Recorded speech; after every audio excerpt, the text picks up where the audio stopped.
Welcome back to the HD Youthtube vlog. I can't believe that worked. That was amazing. We are now actual vloggers. We are pro vloggers. That was incredible. Okay, this week, I can't remember what week it is, 6 maybe, and it's about distinctive identity.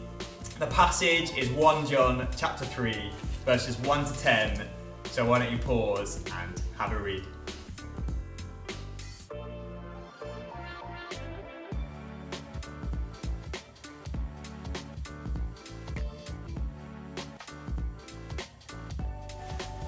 This week, John kicked off with this amazing verse about who we are. It's a verse worth memorising, in my opinion.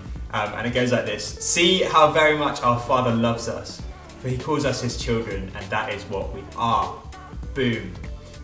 So being God's children is like an incredible truth about us. But thought we could chat about what does it mean to you to be God's child? Like, why is that a big deal?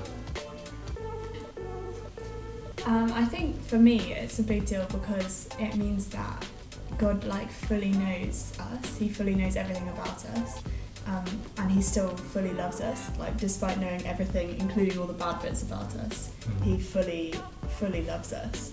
And that kind of played out in my life a bit when I was doing my A-levels, and I was kind of putting my identity completely in my work and being good enough at work, and then I got my exam results and I hadn't got the grades that I needed to go to the university that I wanted to, and it really I fell apart a little bit and went off to Soul Survivor, and in that time when I was there, God really changed my heart and changed my identity from being in my work to being His child, and that was way more satisfying, and it meant I didn't have to prove myself to be His child. I just was His child in a different way.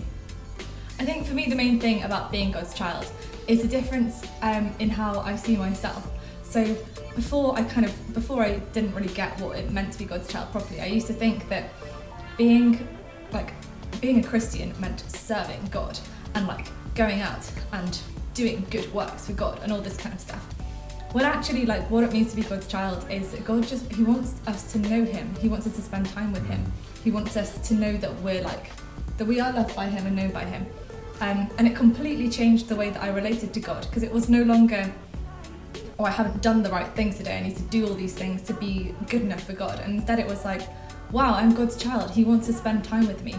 And once I realised that, I actually realised that we have something good to share, rather than being come and serve with me, which is completely different. Yeah.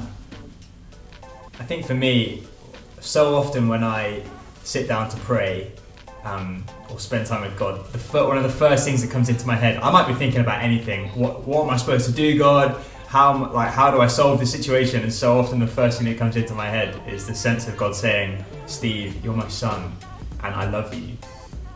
And for me, it's it cuts through the confusion in my head. It cuts through lots of my worries, actually, because it's remembering if I'm His child, then He's my Father, and He loves me and He looks out for me, and my identity is secure. I know who I am.